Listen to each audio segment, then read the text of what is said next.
Forget the Genesis story as you know it, where humans were crafted from mere dust or clay. Hidden away in ancient banned texts, in books like the Gospel of Philip and the Book of Enoch, we find whispers of a different kind of creation, beings not of earth, but of light itself. That's right. According to these forbidden writings, the first humans weren't even part of the material world.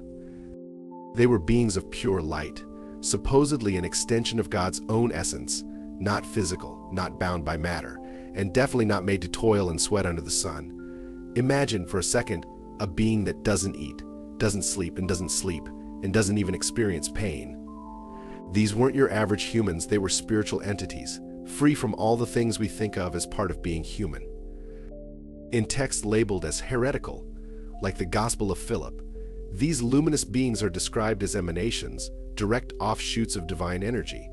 They didn't need to learn wisdom, they were wisdom. They were created knowing, understanding, and perhaps most importantly, possessing a freedom we can hardly wrap our minds around. Think about that. Why would such beings be erased from our religious texts, our culture, our history? These texts imply that these beings of light had a connection to God that was pure, unmediated. No priests, no temples, no rituals. Their existence alone was worship. And with that kind of connection, who needs a middleman? It challenges everything mainstream religions establish to manage humanity's spiritual guidance. If these luminous beings existed, then what role does organized religion serve? And it's not just the Gnostic Gospels that mention them. Other ancient manuscripts hint at similar ideas, from Sumerian texts to Egyptian records.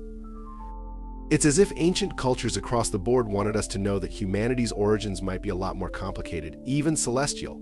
Some texts go further, suggesting that these beings were the true humans, while what we think of as a human today was a downgraded, physical version created later. According to these sources, it's as if our bodies, with all their flaws and limitations, are a kind of prison for the soul, a dim reflection of what humanity once was. So here's the question we've got to ask: what happened to these beings of light? Why did our spiritual lineage get cut off? Were these beings eradicated, or are they somehow still among us, just hidden? And if so, is it possible that some of us carry remnants of this original, luminous essence? These beings were said to have gnosis, true knowledge of the divine, and with it, a kind of power that made them nearly godlike. But here's the twist: this knowledge, this gnosis, was deemed dangerous, forbidden. So why would knowing the truth about your own origin be considered a threat? This is where the conspiracy takes root. The powers that be, can call them what you want, the church, society, authority. They are not interested in individuals with true, independent knowledge. They're interested in followers, not beings who believe they're made of the same essence as the Creator. Think about the implications. If you're a being of light, you're not just dust, not just a creation to be molded and controlled. You're something beyond, something divine. And the concept of needing permission, validation, or redemption would be completely out of the question. That's what these texts seem to say, that the original human was limitless, free, and in direct communion with the divine. As a self-sovereign entity, this changes everything. So maybe the reason we've never heard about these light beings is because it's just too powerful a concept. If everyone knew, it would completely reshape the power structure, the whole control system that's been in place for thousands of years. Now, get ready for the human type you're all too familiar with, but probably never saw in this light. In the pages of the mainstream Genesis, humanity is crafted from dirt and dust, molded by the hands of a creator. But dive deeper, and especially into some of the banned texts, and it's a whole different story. These earthbound humans, let's call them the second type, aren't so much created as they are constructed, and by a being that's far from the benevolent creator we've all been taught to believe in. This is where the concept of the demiurge comes in, a term you're not going to find in your typical Sunday school. According to Gnostic writings, the demiurge is the architect of the material world. He's depicted as a kind of lesser, jealous god who trapped the divine spark within layers of earth, flesh and bone. And why? It's to ensure a level of control. These earthbound humans are fundamentally different from the beings of light. They're bound by physical form, by limitations, by the ticking clock of mortality, all constructs designed to keep them grounded, confined, and, in many ways, obedient. Here's the uncomfortable part. In these texts, This creation was less about crafting life and more about manufacturing something functional, a worker, an entity that could be controlled, manipulated, and harnessed.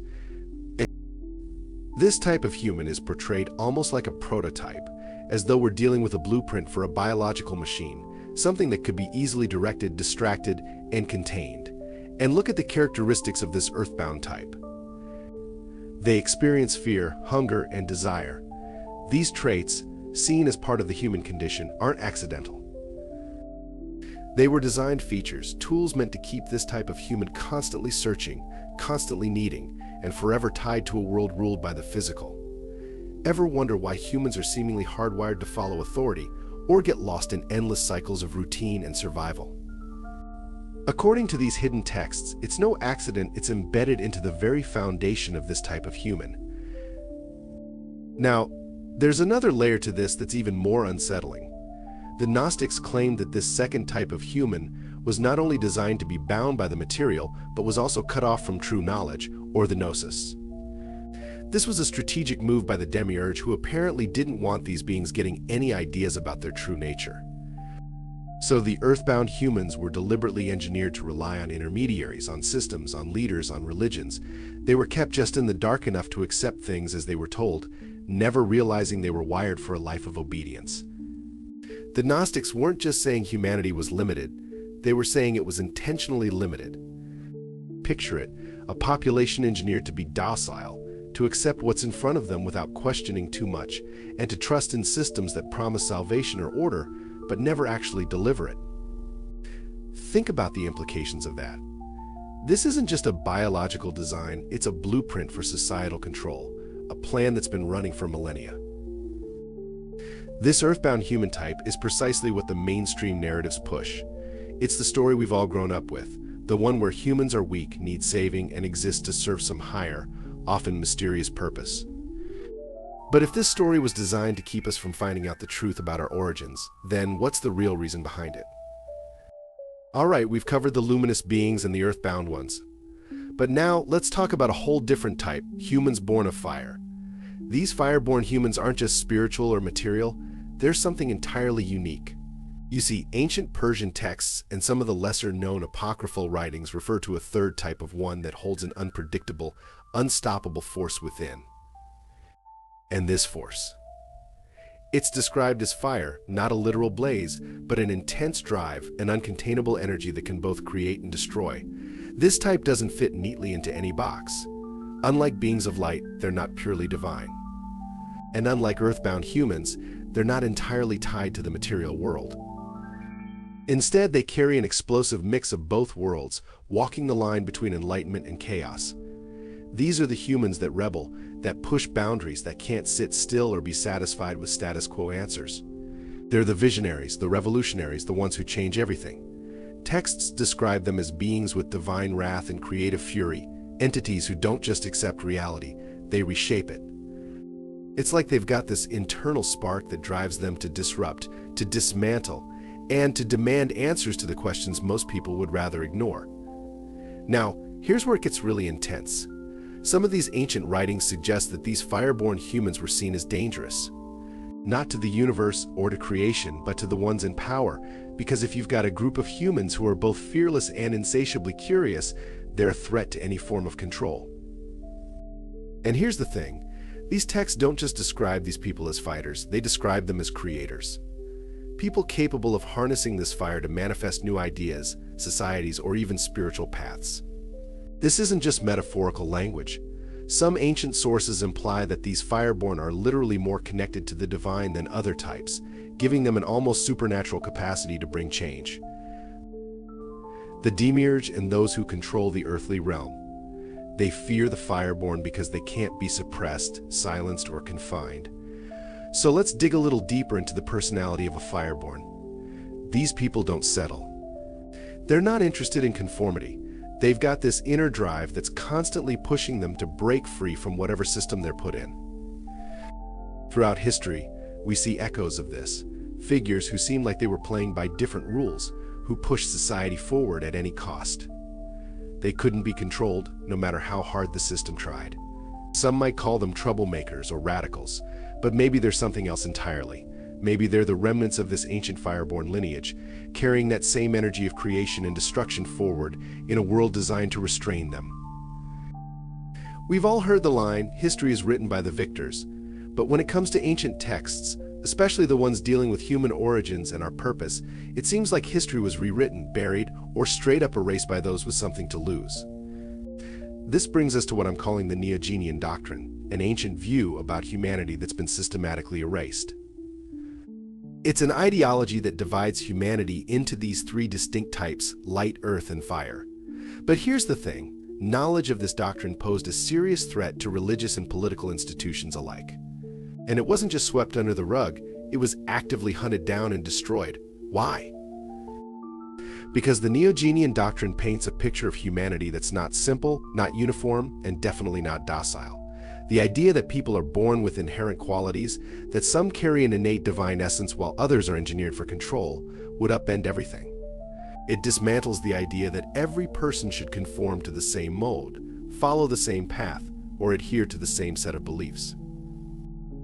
Instead, the doctrine suggests a world where humanity is more complex, with different people holding different kinds of potential, some purely spiritual, some earthly, and others just burning with transformative power. This type of message, it doesn't fit with systems built on control and conformity. Let's look at how these ancient powers operated. Texts that spoke of Neogenian ideas, that described humanity as multidimensional, were considered heretical and eradicated with purpose. The Nag Hammadi library, the Dead Sea Scrolls, even these texts barely escaped destruction, and they're just the fragments that survived. I think about that. How much have we actually lost? How many ideas were purged because they didn't fit the narrative of a uniform, obedient humanity? And it wasn't just religious authorities who wanted these ideas gone. Political rulers, too, understood the dangers of a population aware of its own complexity. A society aware that its members are unique with distinct spiritual and mental capabilities is one that questions, that demands, that pushes back.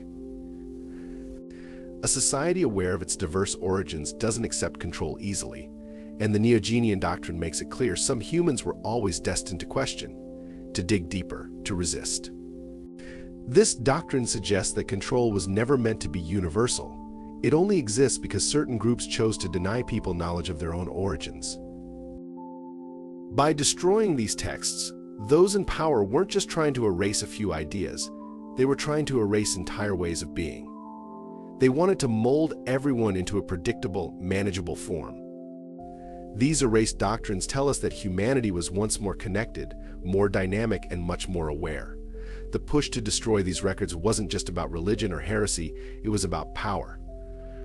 Power over how we see ourselves, our purpose, and our potential.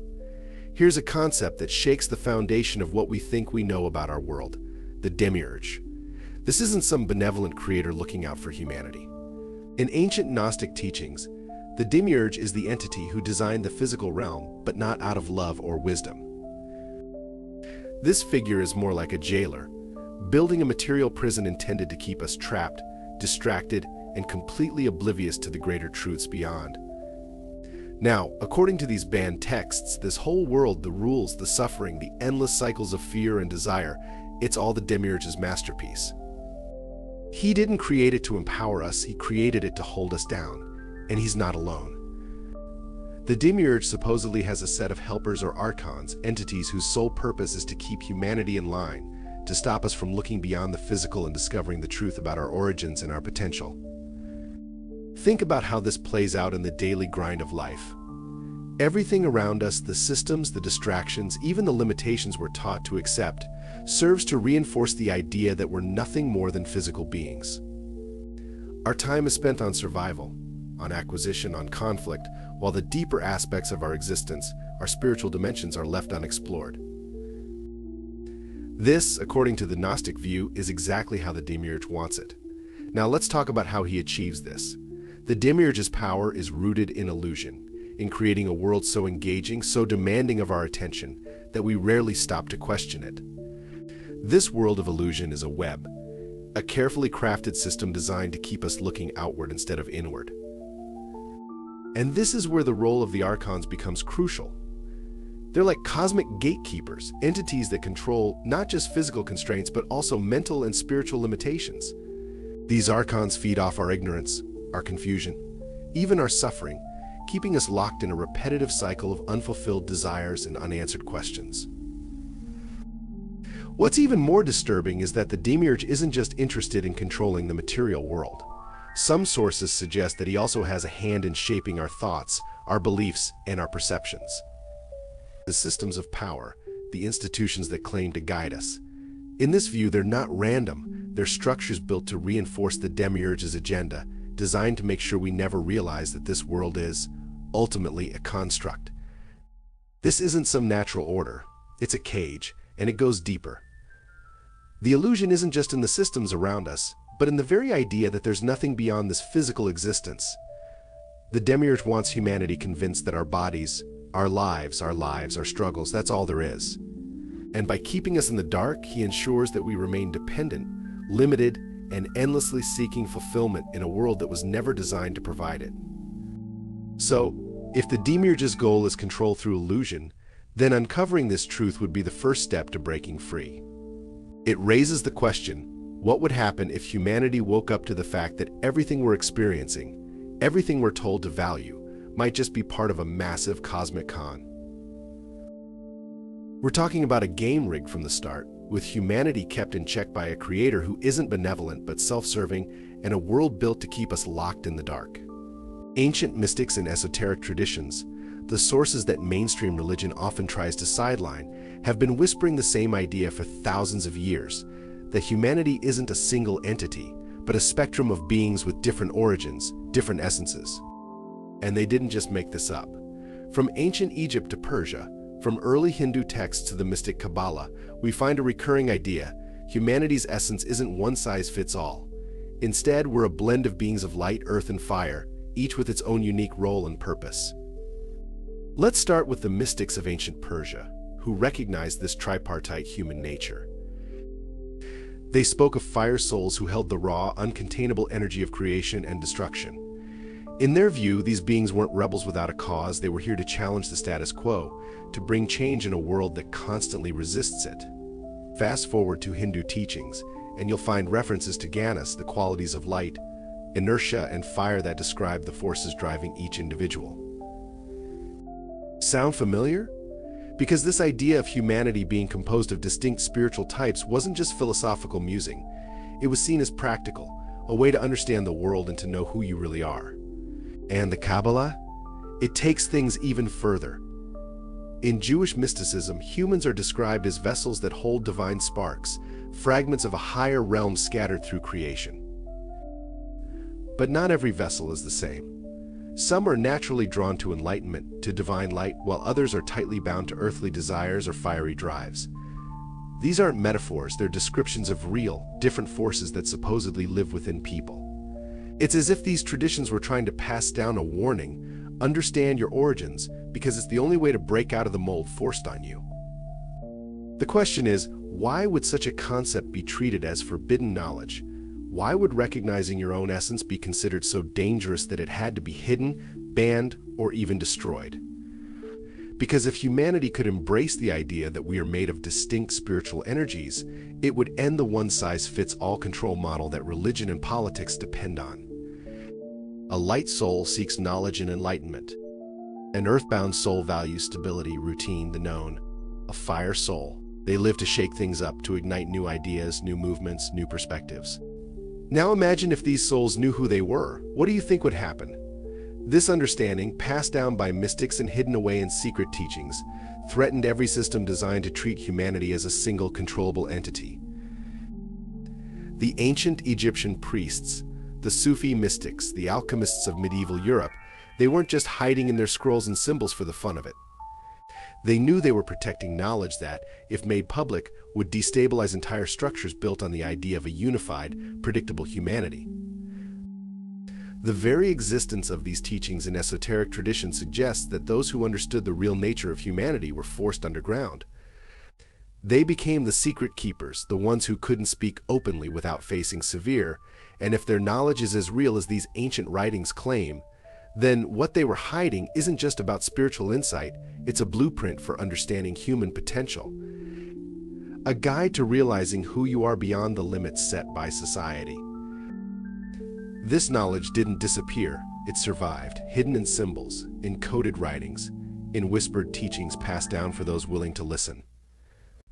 And if the mystics were right, then this lost understanding could be the key to breaking out of a cycle humanity's been trapped in for thousands of years.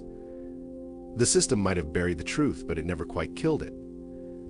So here we are, we've covered light beings, earthbound humans, and fireborn rebels, and how these ancient texts lay out a blueprint for understanding humanity's true, hidden potential. But let's face it, the fact that this knowledge was banned, buried, and demonized tells us something crucial. It matters.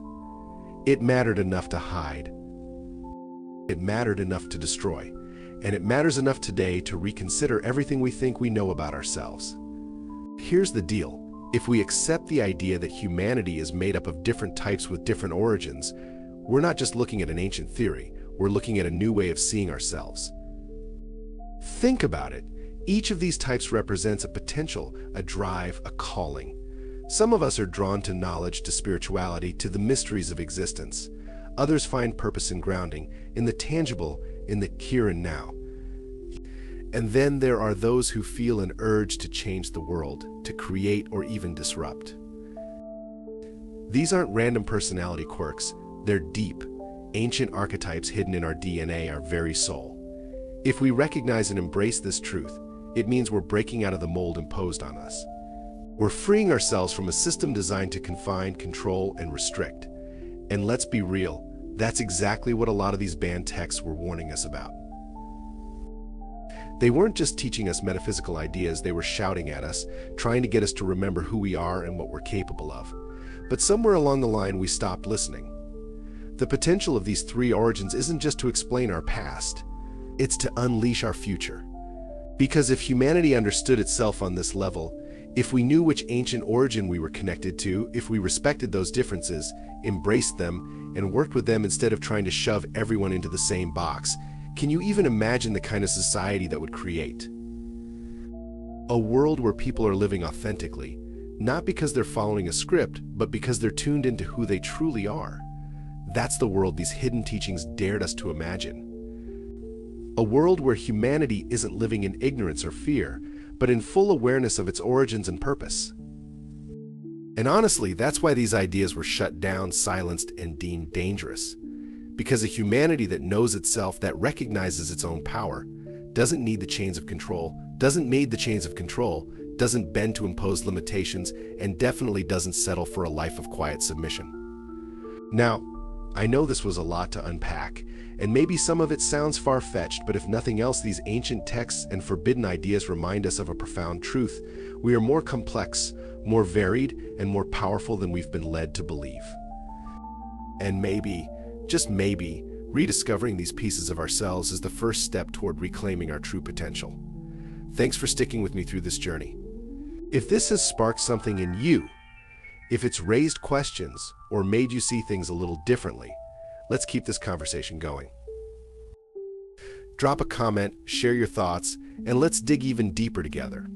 Until next time, stay curious, stay critical, and remember, the truth might be hidden, but it's never lost. Thanks for watching.